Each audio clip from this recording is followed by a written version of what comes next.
Welcome back to the Hollow Sky Podcast, Listener Experience. We are your hosts. I'm Steven. And Kyle. And that means it's Thursday Hollow Cult, which means you're almost through your work week. We're getting you there. Trucking through. So Doing we've our almost best. made it. Almost made it. But we're here. It's almost Friday. By the time you get through this, Thursday will be trucking.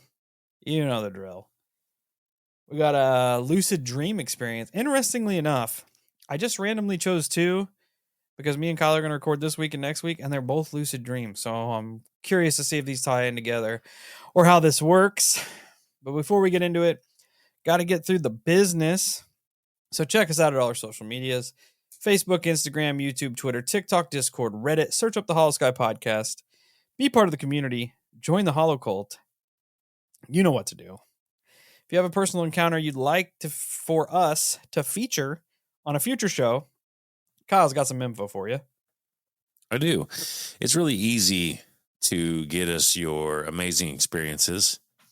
And the best way to do that is to write your story out, send it to the email, which is going to be hollowskypodcast@gmail.com. And then we will read it on its own episode. You can also call or text the holophone, which is going to be 618-556-0837. Also, I have an ask for everyone. Anyone who has paranormal pictures, please start sending them to our email as well. Try to give as much information as you can with them: a time, a date, location, whatever you can. You can leave it obscure if you must. You know, it doesn't have to be precise GPS coordinates, but I've got a little project I may or may not start working on, and having a bunch of cool pictures will help in that project. I'm here for it. And we like to look at weird stuff, for being honest. So let's get that. Let's get that off the ground. Got a picture of a UFO? Could be videos too. Yeah, for sure. Got a picture of a UFO? Send it. Got a picture of a Bigfoot? Send it. Got a picture of a demon? Send it. Yeah. You know what it is. Which reminds me, you have that one picture, Steve, that I'll need as well. Of a demon? No, remember your uncle or whatever took that picture of the storm? Oh yeah, with the UFOs in it? Yeah, with the UFOs. Yeah, I got that somewhere. That'd be a good one. Sure he has it. Speaking of sending stuff, before we get in here, I know people are going to be like, you need to put a timestamp, blah, blah. But our homie Adam from Pennsylvania came through swinging and sent us an authentic Skookle note. Get the fuck out of here. So how dope is that? That's awesome. We have a piece of conspiratorial and paranormal evidence. Legacy. Forever. We're going to have to get a small little frame and frame it. Yeah, for sure. And he sent us some monster money, so that's cool too. Dang. Doubling down. Yeah, anybody else get some Skookle notes wants to send them over, we're going to fucking make a Skookle collection. Yeah. A Skooklection, if you will. There you go. But again, Adam, thanks for being dope. Thanks for going out and hunting it down. He left us a nice little note for me and Kyle here. He put the work in to get us the goods. That's badass. That is dope. But speaking of badass, on to our listener experience of this fine week. This one comes to us from, let me pull this up here, our friend Raymond. I titled it Life-Changing Lucid Dream. It goes, personal encounter. Hey, Steve and Kyle, I just started listening to your podcast ever since I heard you guys on the confessionals. I've been running through episodes while at work, and I'm about halfway through, I would say. I'm working my way backwards toward the beginning of your podcast. You guys are dope, and the podcast is badass. Well, first off, thanks, Raymond. We try our best. Now to get why I'm actually writing you guys. I'm writing you guys to tell you about a lucid dream I had. To give a little background, I was fresh out of the military, didn't really have any directions, was feeling depressed, and was drinking a lot. I was doing a lot of guided meditations and was listening to a lot of Deepak Chopra at the time. Sorry if I mispronounced that. But to get myself out of a dark place. This all happened years ago when I was about 25 at the time. I'm now 34. So one night I wasn't feeling so great and decided to do a guided meditation. The one I picked that night was supposed to get you in contact with your spirit guides. I went through the guided meditation and didn't really feel anything or see anything. So I decided to go to bed. I laid down. As soon as I hit the bed, I was out. Next thing I know, I'm standing on a mountain ridge. It's so picturesque. It looked just like the pictures you see of a desert mountain range in Arizona, where the sand is reddish in color. It was so real. It felt like the wind blowing. I felt the warmth from the sun setting over the mountain ranges. I was even blinded by the glare of the sun as it was setting. I was in awe as I stood there. I then glanced to my left and I noticed a structure made entirely out of glass. The structure was an octagonal shape. There was no windows or doors. It was just walls and a ceiling made of glass. I walk up to the structure and press on one of the glass walls. It pops out and slides to the side.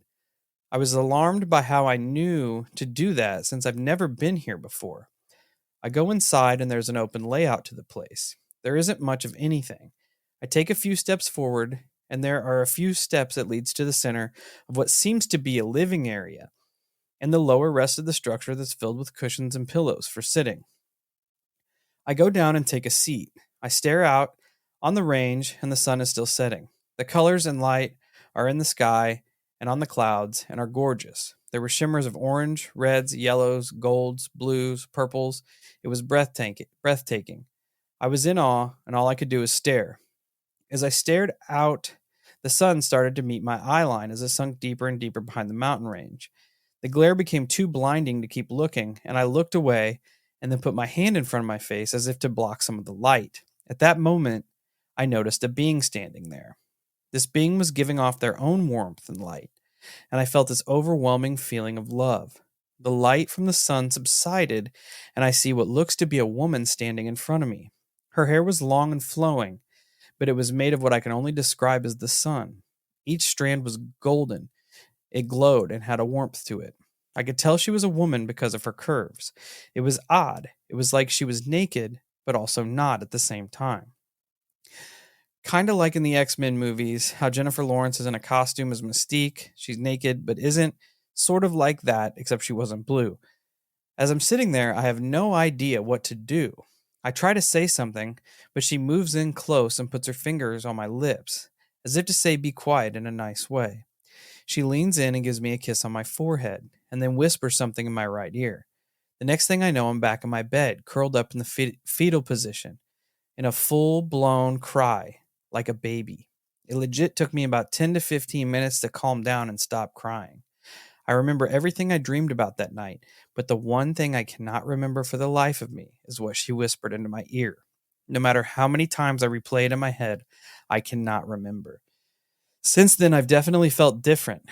I don't love the same anymore. It's hard to explain, but it feels like I have more of a capacity for love and different types of love. I don't feel it the same way, though. The best way I can describe it is the love I feel for and from my family and friends fits neatly into a self-storage unit, but I now have an entire warehouse worth of space.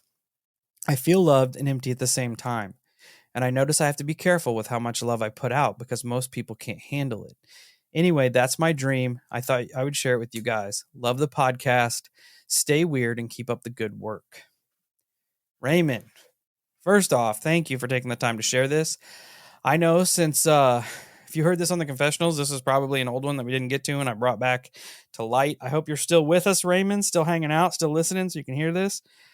But man, I knew when you said that the woman whispered into your ear, it was going to be something that you couldn't remember, man. I was hoping, but maybe it was something that the subconscious you needed to hear and not so much the conscious you, if that makes sense. Something to kind of change your path, change the route you're going, change the way you see the world. And apparently it has. Speaking on like how your outlook and your outpouring and intaking of love has changed. definitely interesting. But has it changed for the best? Because I know he's in like a really awesome place. At least it sounds. It sounds like it changed his life for the better. But the way he describes it almost has a worrisome aspect to it. The fact that he can like button up the love for his family and put it in this nice, neat storage box and then put it away. And then he feels so much love, but he also feels so much emptiness at the same time. Yeah.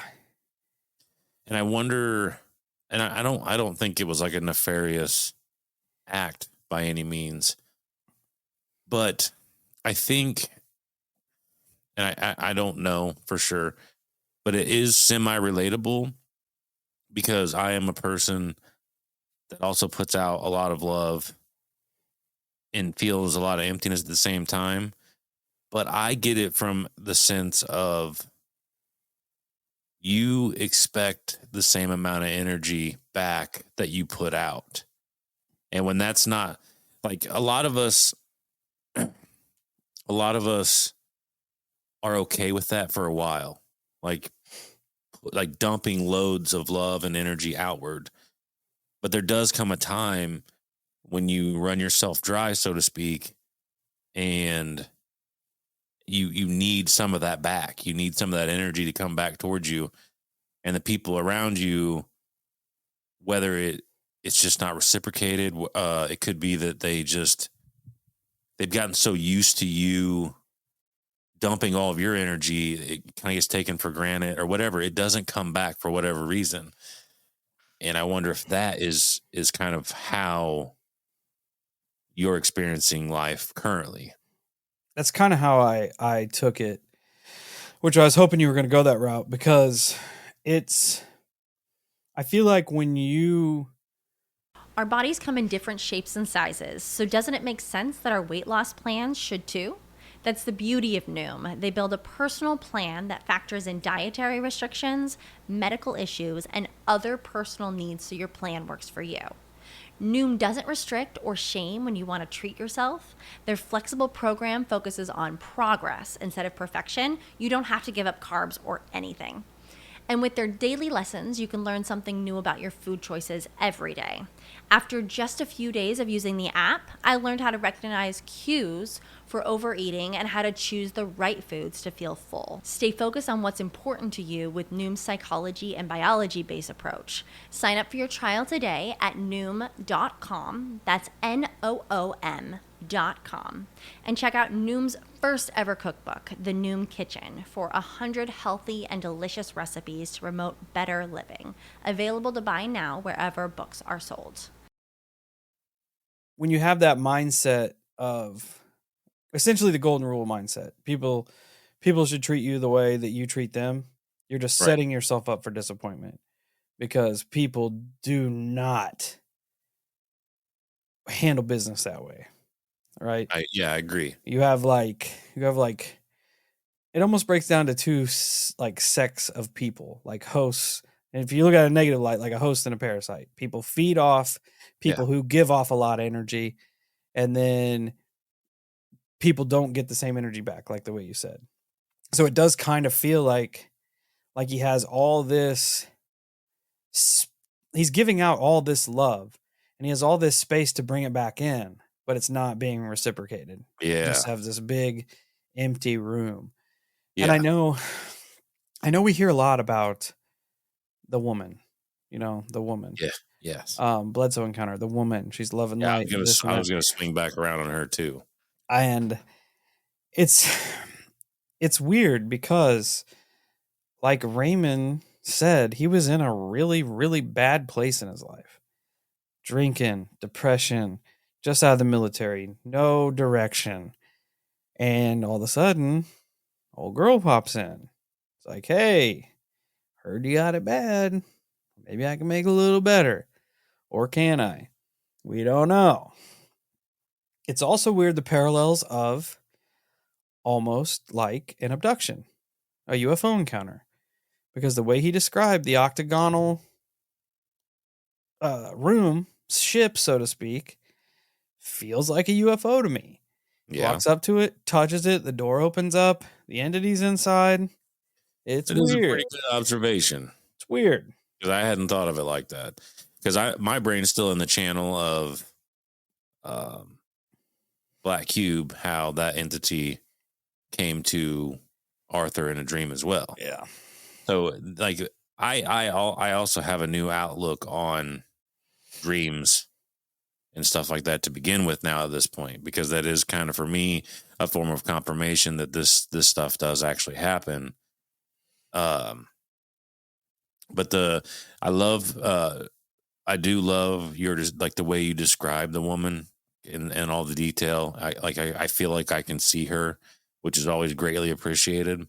I also had an encounter with a woman, whispering in my ear at times. Another thing that I want to point out is that like the way she kisses him on the forehead, that is kind of like a clear cut, like a protective way of doing that. Like I'm like I can help you. I'm here to protect you. It seemed very comforting. Like I got you. Like whatever you're going through, I got you. We're gonna get you through this. Another thing too, and I don't know. I mean, the feminine, they are always known for being super compassionate. Like for me, it's a lot easier for me to have certain conversations with women than men. Like I prefer women doctors and stuff like that over men doctors. So I don't know. I guess it's just the pure comfort and It's almost easier to be vulnerable. Yeah. That's a great way of putting it. So there is something to that. I mean, with the whole depiction of her, I feel like she was good, but there are aspects of it that do make you worry a little bit. And like you said, pointing out the fact that it does kind of feel abduction-y, that's a little bit scarier of a route when you start breaking that down for what it is. I almost wish, I don't know. I wish he would have remembered what she said, but I almost feel like he wasn't supposed to. I feel like the message that was supposed to get through got through. Yeah. Because he said his whole outlook on his entire life changed. And dude, who even knows? Maybe it's preparing him for life further down the road. Maybe these things will show up and show everybody that, because you hear often like the path to enlightenment, the path to move us to the next level of ascension or whatever is via love. Maybe they're just getting him prepared for when everybody else gets on the same wavelength. They're going to need that warehouse full of love or full of space, because everybody's going to be showing the same thing.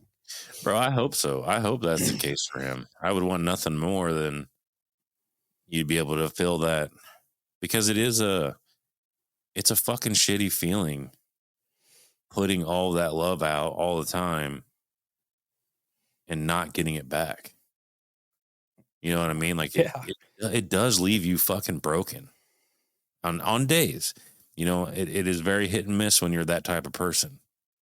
But if you're not receiving that love back, it does put you in a wicked fucking spot sometimes. Yeah, it's like you question everything so much. Like, why am I doing this? But at the same time, that's who you are. You can't change it. You know what I mean? Like you're like, well, fuck it. I'm gonna be an asshole from now on. I'm gonna tell them how it is, and then you calm down and you're just like, I can't do that. I can't do it. Yeah, it's like a peak. It's like peaks and valleys. Yeah, I mean, when the love's coming in, you're like, all right, hell yeah, this is how life's supposed to be. And then when it wanes itself off, it's yeah. Right. That's a great way of putting it too. Like this is because I feel the same way. When it's good, like you're like, this is exactly how life is supposed to be. We're all supposed to be happy. We're all supposed to, like, the people that are meant to show each other affection. It's almost like it teases you. Yeah. You're like, Oh, okay, yeah. we're good. And then it's like, we'll pull it back a little bit. Yeah. Yeah. It sucks too, because you just want to live in that moment of fill your warehouse full of love, so to speak, and just be. Like, it can But show you how good it is yeah. or how good it can be. Yeah. And then the floor gets pulled out from underneath you and then you fall, because I'm a person that I'll hold up the world, but whenever my pillar starts to crack, then it just fucking all dumps on me. Everything cuts loose. I don't know. It's fascinating. Like I I didn't expect so much out of a lucid dream email. No, it does hit, and it really makes you wonder about whatever these entities are that come to people via their consciousness, I guess. Like, what is their intentions? We could argue about whether they're extraterrestrial or interdimensional. I think that's inconsequential at this point. But clearly they have the ability to not only change people's mindsets, change the way they think, but they can change people's lives. Like like Raymond said, how powerful does it have to be to wake up like absolutely beside yourself, so overwhelmed with emotion, seeing this one entity for however long he did in the stream. I don't know. It's weird, but it happens a lot. Yeah. I mean, and depending on how it's interesting because depending on how you are as a person and how you think, his encounter could be torn apart good or bad. By her whispering in his ear, you could take that as a form of manipulation. Yeah. Yeah. Pure manipulation. And so it's very, it's even more interesting when you look at it through that lens, because now it's almost like open for interpretation other than him, because he's the one living that life. Yeah, because he did. I mean, he doesn't necessarily come out and say it's a positive change. Yeah. But I it is a noticed that too. change. Yes. And I hope, man, I pray for you. I hope it's a positive change. I hope that your life has turned around. You're fucking solid. I wish that from the bottom of my heart. Yeah, I'm just going back and reading through that part again just to see. Yeah, he Because doesn't say. we have that rare ability where we can step back and kind of analyze your dream. From outside the box, really. Yeah, we're not emotionally connected to it, so we get to be like kind of biased and kind of pick and pull at strings. Whereas you, in that situation, you're leading more with your feelings and everything, which is completely understandable. Like, I'm not trying to throw shade like at all with that, but because I would too, I would lead with how it made me feel in the end. Yeah, like he just uses certain lines that stand out as somebody that is like emotionally torn, and the output of emotion and the intake of emotion. Yeah. Like, That's like up until that point, like I was like, dude, this is awesome, But then he, like, when the way he described that at the end, I'm like, oh no, like that doesn't sound. I hope that I'm misinterpreting it, but it doesn't sound like it's that cool. yeah, like where he says, "I don't love the same anymore." And Yeah, what does that mean? I feel loved and empty at the same time. I have to be careful how much love I put out, because most people can't handle it. Mhm. It's almost like he essentially made a move up in wherever direction we're going, like in ascension. Yeah, It's weird, man. I'm with Kyle. I hope you're doing good, Raymond. yeah, If you hear this, if you're still hanging out with us, hope you're hanging in there, man. Because I hope it's moved to the positive, and we appreciate you taking the time to write in. Again, I apologize. A lot of these emails got lost in the mix when things were going nuts. So If you're still kicking it and you hear this, let us know how you're doing. Let us know if you ever remembered what she said. Just let us know what's going on, because it's a powerful dream. Yes, it is. Especially if you don't know if the life changed for the positive or the latter, the negative. Yep. All I can say to you is much love, and I hope that you're filling that warehouse full of love, brother. Yeah, same, ditto. But that is it for this week. Hollow Cult. Thanks for hanging out with us. Thanks for listening to Raymond's experience. Check us out Monday for our regular show. We're going to look into some Hopkinsville goblins, and we get crazy. It's a good one. You're not going to want to miss it. It is. There's some banter in there. It's some old school Owls, There's guys. some banter. So you're going to want to check it. Every Tuesday is the night shift recap. Wednesday, hang out with us at the night shift. Live on YouTube, 8 p.m. Central. And then Thursdays, you're right here with us and your experiences. So until we meet again, stay safe, stay weird, and keep filling up everybody's warehouses with love, people. It's easy to be nice.